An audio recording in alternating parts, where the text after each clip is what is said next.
Assalamu alaikum students, how are you? Now our today's topic is the congenital anomalies of GIT. We have almost completed the development of the GIT. Now there are certain abnormalities related to this development.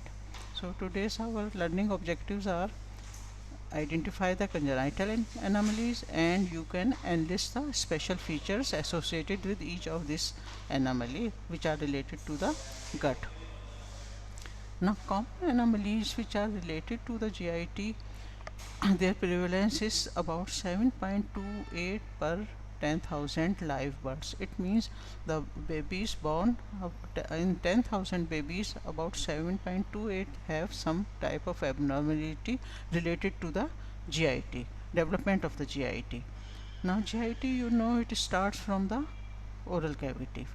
So first thing which we see is the abnormalities in the lip and palate. So there is cleft lip or cleft palate, or there may be cleft lip associated with the cleft palate. Then we find many abnormalities which are related to the lumen. So lumen abnormalities, we will discuss each one of them one by one. So we have cleft lip or cleft palate, we have lumen abnormalities. The gut, you know, there is rotation of the foregut as well as the midgut. So there are certain abnormalities which are related to the rotations. So there may be malrotations. Collectively they are known as the malrotations. Then we know mesenteries. Mesenteries, they are the folds of the peritoneum through which the GIT is attached to the abdominal wall. So there may be abnormalities of the mesenteries, and there are some abnormalities which are not true GIT abnormalities, but they are due to the body wall defects. Anterior body wall defects, they may cause herniation or protrusion of the abdominal content, so they are collectively known as the body wall defects. Then there is vitelline duct abnormalities, and sometime we also have a rectoanal atresia. So these abnormalities, cleft lip, lumen abnormalities, malrotation, mesentery abnormalities, body wall defects, and vitelline abnormalities, and finally the rectoanal atresia we will discuss one by one. Congenital malformations, this is a bar diagram, this is the figure which shows the different abnormalities of the different systems of the body. In all these, the cleft lip and cleft palate, it is about 7.3% as compared to the other abnormalities of the other system, while other digestive system abnormalities, they form the 5.7% of the all the abnormalities during development. Now this figure is taken from the Australia, and it is from 1981 to 9. The abnormalities found during these 12 years, 1981 to 1992. Now coming on the cleft lip and cleft palate. Cleft lip, about 30% of such cases, they are part of the syndromes with other abnormality. It means syndromes, you know, there are many systems are involved. So in cleft lip and cleft lip, they are found along with the abnormalities of the other system of the also. It is not only a single abnormality. It is one of the most common congenital abnormalities with a worldwide incidence about 1 in 700. The incidence of cleft lip alone is about 1 in 2000 births. The appearance may inhibit maternal bonding. Now what will be the consequences of if a baby is born with cleft lip? Means there is defect in the upper lip. Maternal bonding, as the baby, mother will feel difficulty in feeding the baby, and the look of the baby, there is cosmetically baby's face is not normal, so mother and baby's bonding will be affected. There will be the feeding will be affected, and when the baby grows up, there is difficulties in speech because the upper lip is not complete. The treatment is relatively easy. Surgical treatment is required, and the results of this repair, they are very good, extremely good. So cleft lip and cleft palate, they are common abnormalities you must have seen in around you, babies or the persons who had these abnormalities, which has been completely repaired. Now these figures on the left side, you can see only cleft lip alone, baby having the left side of his lip incomplete, otherwise he is normal. In the right side figure you can see the cleft lip is associated with the cleft palate. Here from the palate is incomplete, and this is due to the non-union of the two palatine shelves. Even you can see the nose from within the mouth cavity on the right side figure. So here in this figure, cleft lip as well as cleft palate, both abnormalities, they are present. GIT, second one abnormality, we'll discuss the GIT lumen abnormalities. During development, we have discussed during development there is overgrowth of the epithelium in the esophagus and in the duodenum. Now, and then there is recanalization. Sometimes this recanalization is not complete. So these abnormalities are usually found in the esophagus or in the duodenum. These abnormalities, there are two types, atresia or stenosis. Atresia means complete obstruction of the lumen, and stenosis means lumen is present but it is narrow. So atresia and stenosis. The impact upon the continuity, there is impact of the upon the continuity of the gastrointestinal lumen. So if there is atresia, means absence of the lumen, it is described as the interruption of the lumen. It is usually found in the either in the esophagus or in the duodenal. Sometimes it is also found in the extrahepatic biliary part of the duct. Now pyloric stenosis, pyloric atresia, PA, very rare, it is not very common. Incidence is about 1 in 1 lakh newborns, and about 1% of all intestine, it forms about 1% of all the intestinal atresias. So here there is complete absence of the lumen. What will happen? A baby born few hours after the birth, he or she will having vomiting, because no feed can go beyond the stomach or beyond the esophagus. In stenosis, lumen is present but it is narrow, it is less than the normal narrowing of the lumen. It is a duodenal stenosis or pyloric stenosis, they are the relatively common condition. Either the duodenum is very narrow, and this stenosis is usually found in the duodenum. If it is present in the duodenum, it is found at the level of the opening of the bile duct and pancreatic duct. So what will happen?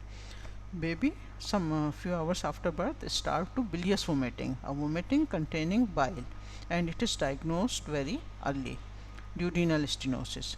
Similarly, in pyloric stenosis, there is very narrowing of the lumen at the level of the pylorus of the stomach. Here also the baby will start vomiting, and in ultrasound, in X-rays, we can find a large gas bubble in the stomach, and we cannot see the duodenum, or duodenum is present but only a small gas shadow we can see. So it can be diagnosed on the plain X-ray abdomen. Here you can see there are two arrows this is duodenal stenosis, a large distended stomach marked by a black arrow, and there is a small another gas shadow. This black color is the gas shadow in the gas in the duodenum, as is marked. In between you can see the pylorus part is not very clearly seen because there is narrowing of the lumen. This white arrow shows the lumen, the duodenum, first part of the duodenum, and black arrow, it is showing the stomach. Stomach is very much distended with the fluids as well as with the gas. the contents of the stomach, they cannot pass easily in the duodenum. So this is the plain X-ray of a newborn baby having duodenal stenosis. Now, another abnormality and human abnormality is the duplication. Atresia stenosis we have discussed. Duplications means the lumen is doubled. Here in this case there is an incomplete recanalization and we find a parallel lumen. Here you can see from 1 to 27th level almost we have different types of the duplication. It may be present in the stomach lumen may be and doubled. In the second part of the duodenum, number 4, you can see narrowing, duplication. Here the lumen is found but two lumen are found, so and they run parallel to each other. They may involve any part of the GIT. You can see from the stomach up to the cecum and at the right colic flexure or the hepatic flexure of the intestine, where the ascending colon is joining the transverse colon number 2. So this is improper or incomplete recanalization in different parts of the gut, and these are the common sites shown in this figure.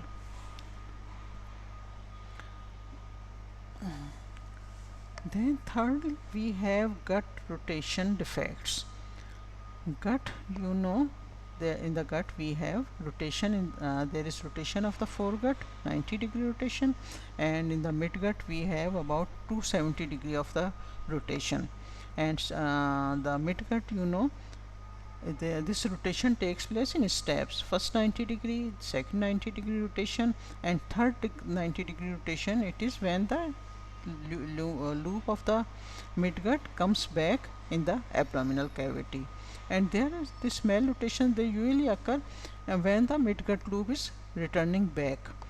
Now we can define it as the what is malrotation? It is the when the bowel there is failure of the bowel to assume the normal place in the abdomen during intrauterine development, and this rotation takes place from the 6 to during the period of the 6 to 10 weeks, and at the end of the 10th week of development the whole of the gut returns back in the abdomen. So during this period sometimes it is the return or the rotation is not complete.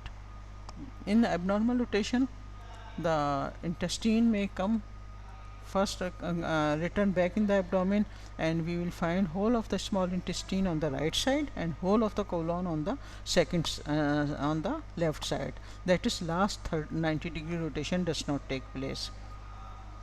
Sometimes there is reverse rotation of the intestinal loop, 90-degree instead of 90-degree clockwise rotation. Here the transverse colon it passes behind the if there is a reverse rotation, normally the transverse colon passes in front of the second part of the duodenum. If it is reverse rotation, the transverse colon will be behind the duodenum. Reverse rotation or duplication of the loops, you will there may be sometimes loops may be duplicated, and this condition is usually associated with the other abnormal defects. So gut rotation defects, also known as the malrotation, there may be left-sided colon, there may be reverse rotation, and so on. And they are not easy to diagnose. Sometimes they produce symptoms, sometimes they don't produce symptoms, and they find either during surgery or during some investigation we find this abnormal positions of the gut, and these positions are due to the malrotations or abnormal rotation of the gut. The clinical symptoms: newborn vomiting and failure to thrive. It is will be difficult for the newborn to take feed, and survival is difficult. In the neonates there is vomiting, and the stool also comes. Stool also contains the blood, known as the bloody stools. These are some of the symptoms. In infants there may be abdominal pain if infant will cry in the day and night, and this will be due to the pain. because the infant, he or she cannot tell about the pain, but he or she will cry. There may be signs of the intestinal obstruction. Signs of the intestinal obstructions are again vomiting and the distension of the abdomen. There may be malabsorption, and due to the malabsorption of the feeds, the baby will get diarrhea. Baby may go into peritonitis, septic shock. Solid food intolerance may develop, and abdominal. There's some of the signs and symptoms which are associated with these malrotations. Etiology. Etiology of this malrotation, as we have discussed, normal rotation is the 90-degree foregut and 270 degrees the midgut rotation, clockwise and anti-clockwise. And it takes place in the during the 6 to 10th week of development. This at the end of the second month and the third month. Now 10 weeks at rotation begins, the intestine moves outside the abdomen. You know, normal our physiological herniation, that is called normal physiological herniation, when the midgut loops comes in the outside the abdomen in the umbilical cord. At 10 weeks it normally returns back in the abdomen. Now during this return, the last 90-degree rotation takes place. If this last 90-degree rotation does not take place, it will cause the abnormal positions of the GIT in the abdomen. Ascending and descending colon, they are fixed normally retroperitoneally, but in some cases they both contain, they are not fixed along the posterior abdominal wall, and they may have mesentery, and due to this mesentery they are mobile. Normally our ascending and descending colons, they are not mobile, they are fixed along the posterior abdominal wall. Only the transverse colon and sigmoid colon, they have mesentery and they are mobile. Now there is another condition known as the Latz bands. In Latz band, as you can see, these are the series of bands crossing the duodenum which can cause duodenal obstruction. These are adhesions, we can call as adhesions. Cecum, you can see cecum having a position just left to the duodenum, second part of the duodenum, and this cecum is attached to the abdominal wall with the bands. Here we can it can press the duodenum, and the sign symptoms of the duodenal obstruction will appear. And the sign and symptoms of duodenal obstruction, you know, there is vomiting, pain and distension of the abdomen. Here you can see this is also due to the malrotation of the gut. These are certain figures showing the malrotation. The most left figure, it is showing the non-rotation. In the last 90-degree non-rotation, the whole of the small intestine from duodenum up to the ileum, it is on the left side, and whole of the colon, it is on the right side. It is right side. Whole of the small intestine, it is on the right side, and whole of the colon, it is on the left side. In different parts of the colon, they are marked, as you can see, ascending, transverse and descending colons. In the middle figure we can see the duodenum. After duodenum, it is also a malrotation of the midgut. Stomach is normal in its position, the duodenum is also almost normal, but intestine same on the right side and colon on the left side. Here in the third, it is also a malrotation. Here you can see the twisting of the small intestine. This condition is known as the volvulus. Whole of the small intestine, it is twisted on itself.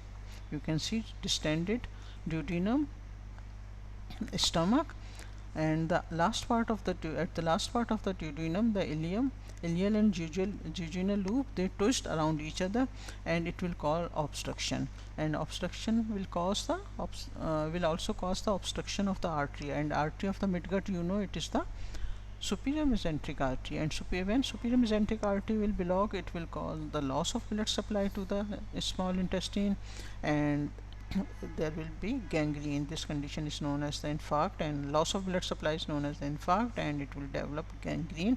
And this is a very critical condition, even life threatening condition, because it is and all this abnormalities, this all signs symptoms will develop due to this malrotation. Now, esophageal atresia. Esophageal atresia, instead of being an open tube from throat to the stomach, it is closed. It may be closed at any point. Some point it is closed, there is no lumen. A fistula is common between the trachea and esophagus. Respiratory system develops from the foregut, and there may the trachea separates from the pharynx. Sometimes an abnormal communication persists. There is incomplete closure of the partition separating the trachea from the esophagus. Here, tracheoesophageal fistula is found. This esophageal atresia, it occurs 1 in 3500 births. Clinical manifestation, how it will present? There may be excessive salivation of the newborn. There will be coughing, choking, and the baby may get cyanosis in case of tracheoesophageal fistula. Cyanosis due to improper breathing. And there may be apnea. Apnea means respiration may stop, and abdomen will become distended due to accumulation of the fluids and gas in the GI digestive system or in the GIT. Here you can see esophageal atresia. Upper part of the esophagus is normal, stomach is normal, but there is non-communication or complete obstruction. There is no communication between the esophagus and the stomach. On the left figure, in the right figure, you can see stenosis of the esophagus. This is the barium meal X-ray on the right side. Barium meal X-ray showing the esophagus. Barium, as the barium is radio opaque, as it passes in the through the esophagus, as the it is given to the patient and X-ray is taken simultaneously, it will appear as a white shadow in the X-ray. So you may find a narrowing in the esophagus. In the upper 1/3 of the esophagus, this is the stenosis. On the right side we have the X-ray of the stenosis. On the left side we have atresia of the esophagus. So these are conditions related to the esophagus. Tracheoesophageal fistula. Here the symptoms will appear both in the respiratory system as well as in the digestive system. It results from the failure of embryonic esophagus and trachea to develop and separate correctly. Respiratory system develop begins about the day 26, that is during the 4th week of gestation, and abdomen, and it is a septum which separates the trachea from the esophagus. If the septum is incomplete, then this condition will appear. There may be many manifestation of this condition, fistula. In the upper figures you can see the esophagus, upper end of the esophagus, lower end of the esophagus, both are blindly ended. In the second figure you can see the esophagus is communicating with the trachea. In the lower figures from left to right, in the left, the lower part of the esophagus is communicating with the trachea and the upper part is blindly ended, and it is the most common of the tracheoesophageal fistula. In the lower line, in the lower figures, the middle figure, esophagus is blindly ended. In the most right figure, in the lower row, you can see the esophagus is although esophagus has a continuous lumen, but it is also connected with the trachea. So all these are tracheoesophageal fistula with different these are different types of the tracheoesophageal fistulae. Abnormal communication between the trachea and esophagus. Here you can see all these figures. Okay, different types of the esophageal fistula. Communication, abnormal communication. In some cases, communication is present. In the middle figure, upper middle figure, you can see there is although no communication between the esophagus and trachea, but esophagus is blindly ended. So no food, no feed can pass through the esophagus. And there are different, the most common, that is 86% is the fistula. The upper left figure you can see with atresia, upper end of the esophagus is closed, proximal esophagus is closed, atrial, and the lower end of the lower part of the esophagus, it is communicating with the trachea. It is about 20 incidence is about 86%. The very rare conditions, other rare conditions are atresia with double fistula and atresia with about 1% and 4%, so on. So you just remember the tracheoesophageal fistula, communication, abnormal communication between the trachea and esophagus due to the improper or incomplete closure of the tracheoesophageal septum. Here both systems are involved, respiratory system as well as the digestive system. Here it is surgically, and treatment of this condition is surgically. Clinical picture, how the patient will present immediately after birth. There is marked regurgitation and drooling. The feed which is given, it will come back through the oral cavity. When we pass a catheter in the stomach, oral catheter fails to enter into the stomach because it is not communicated well with the stomach. Catheter may pass in the esophagus. A lipid swallow is given and the x-ray is taken, x-rays as shown in the right figure, and treatment is the immediate surgical repair. Pyloric stenosis, we are discussing the normal, the relatively normal conditions at esophageal atresia, pyloric stenosis. We are discussing it in detail as these are the relatively common digestive system abnormalities. Pyloric stenosis, you can see the cut section of the stomach. Stomach is longitudinally cut as well as the duodenum. Now at the region of the pylorus, you can see pyloric at the region of the pylorus we have a sphincter. Here sphincter is hyperdeveloped, or the smooth muscles of the in the pyloric region, they are overgrown and they completely close the communication between the stomach and duodenum. Either completely closed or there is very small opening or there is very small passage for the contents of the stomach to pass in the duodenum. So this is pyloric stenosis. This is fairly common birth defect, but one that needs to be treated immediately with surgery to allow the baby to feed and digest its foods. Here also we need immediate diagnosis and immediate surgical repair. The duodenal atresia, you can see this is known as the double bubble. The duodenal atresia, it occurs about out of every 2500 live births, one may have a duodenal atresia. Half of the infants with this condition, they are born premature. It's common in premature because the recanalization of the duodenum, it takes place before birth in the last trimester, and if the baby is born prematurely, 32 weeks, 34 weeks, there may be it may not complete recanalize and the baby is born before time. Approximately 2/3 have associated abnormalities of the heart, genitourinary system or the intestinal system. This condition is also associated with the abnormalities of the other systems also. And on the x-ray you can see two large black shadows. One is on the on the left side we have stomach, on the right side a small balloon like black shadow. This is the duodenum. This is known as the double balloon. About 40% of this duodenal atresia, they are present in the Down syndrome babies.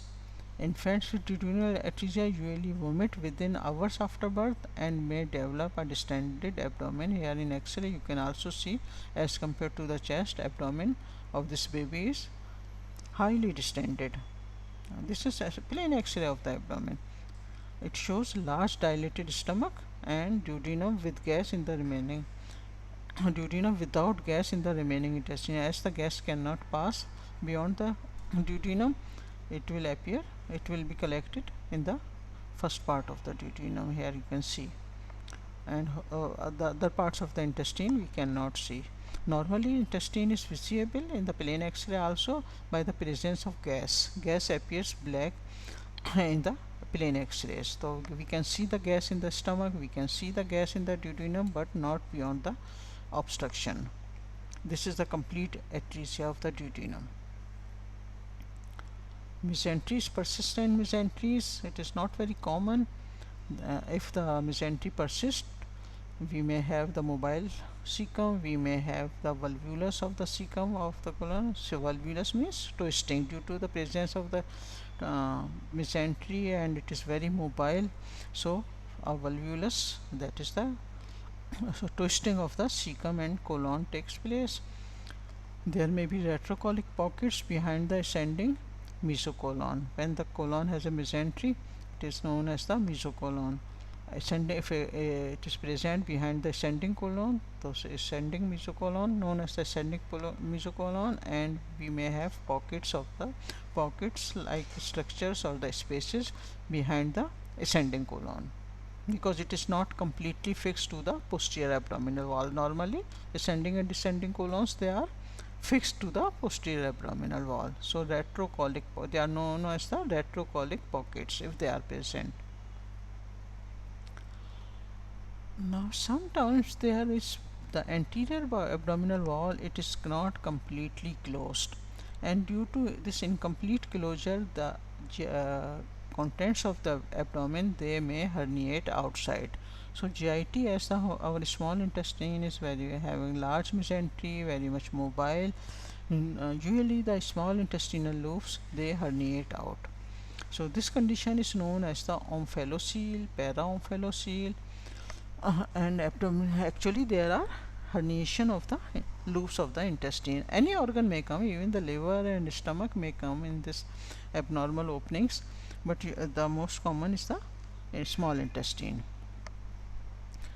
There are congenital abdominal wall defects result in the herniation of the fetal abdominal viscera, intestine, or any other organ into the amniotic cavity. They protrude through this abdominal wall defect, and they may come in the amniotic cavity. We will see the figure of this omphalocele in the next slides. There is another condition, gastroschisis. By definition, it is also a body wall defect, not a gastrointestinal tract defect, but it impacts the upon GIT development. Here gastroschisis and omphalocele figures. The gastroschisis incidence is 2 to 4.9 per 10,000 births. Male dominance, and most common, it is the most common abdominal wall defects. You can see intestinal loops coming out from the umbilical ring. Cause is unknown, but it may be related to the fetal distress. Infants are more likely to be, here again the this condition is common in premature infants. Term babies are more likely to be SGA. SGA, the small for gestational age. If, for example, small for gestational age, if the gestational age is 36 weeks, the baby size is for maybe 32 weeks. So these babies or these infants, they are known as the small for gestational age.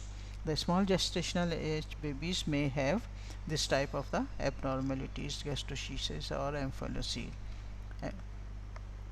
The difference between the gastroschisis and omphalocele: in the gastroschisis, the loops, they are not covered by the any membrane, but in the omphalocele, the loops of the gut which have herniated, they are covered by amnion.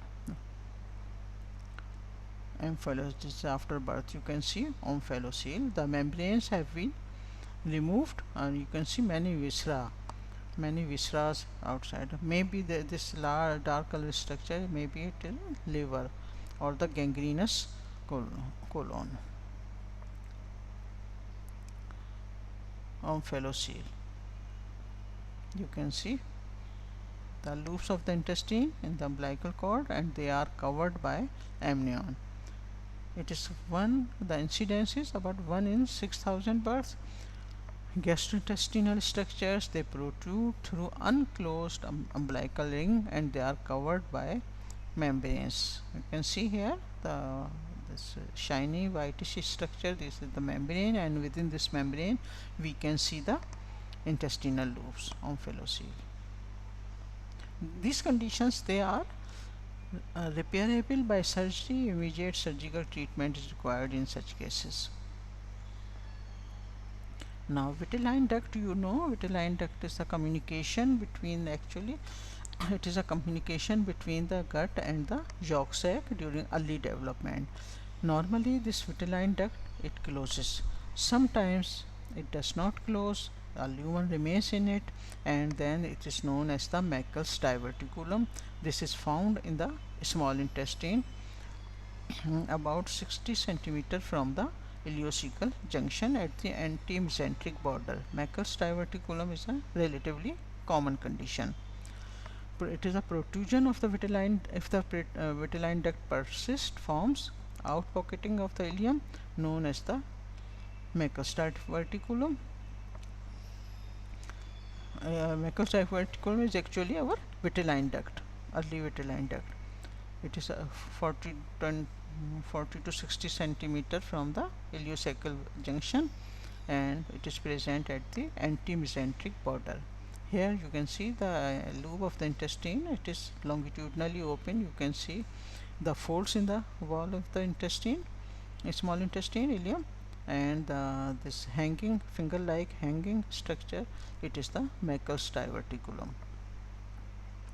It occurs about 2 to 4% of the newborn. It is present. Sometimes it produces symptoms, sometimes it is not diagnosed even at the adult age.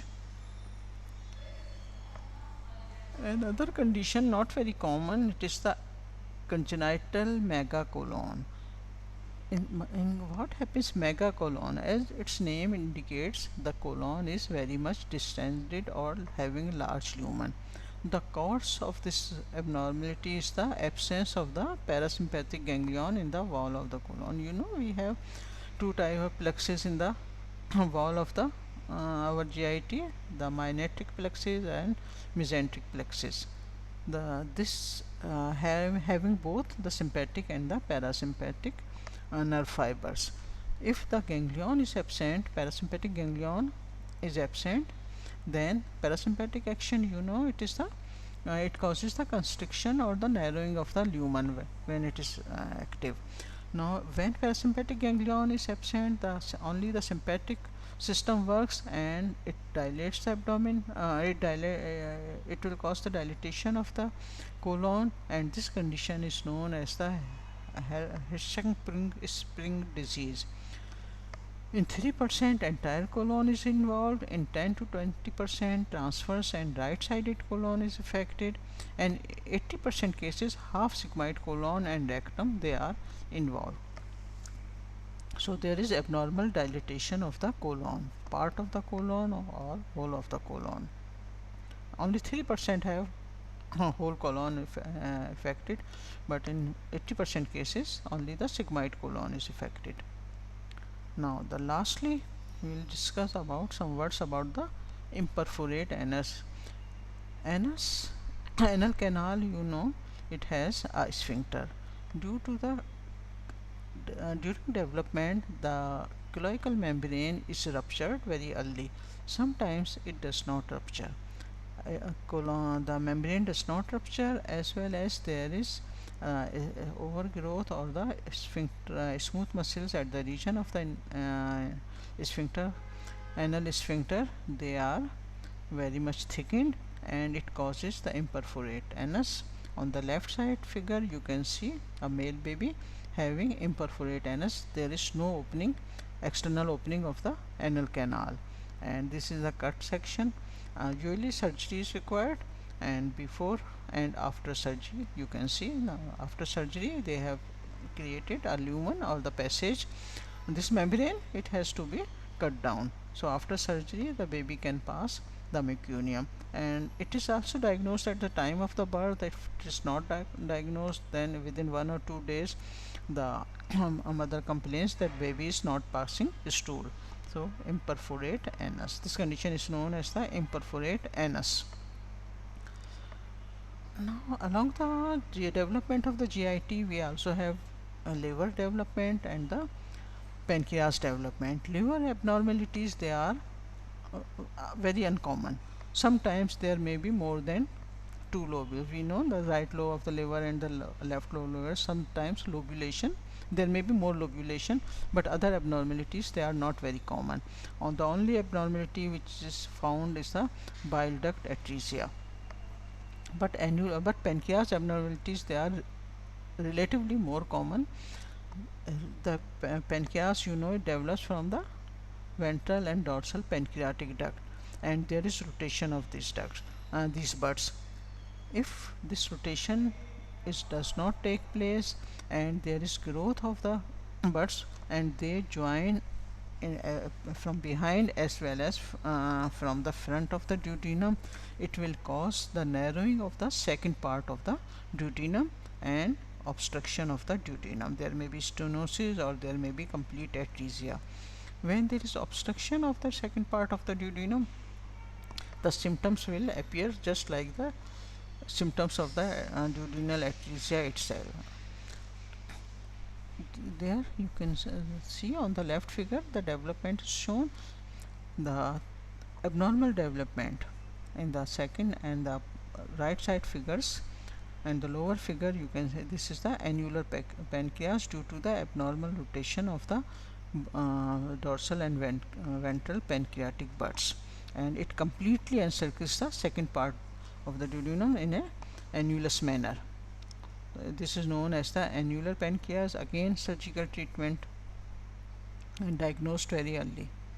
So this was all about the development. We expect from you just you can list or you can name the different abnormalities and few symptoms after birth if they have. Now there are certain questions you can see. This is your for your self assessment.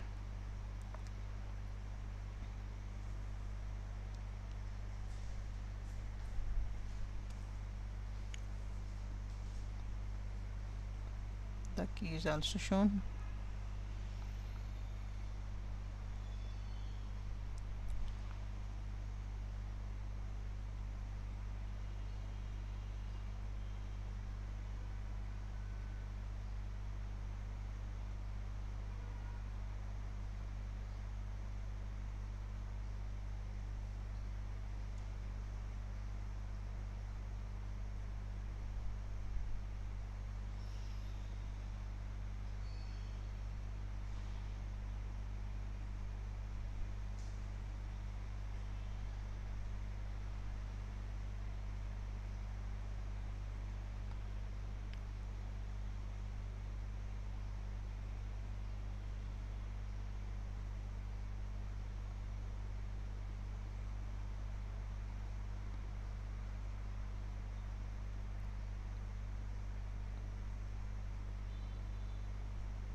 So thank you, students.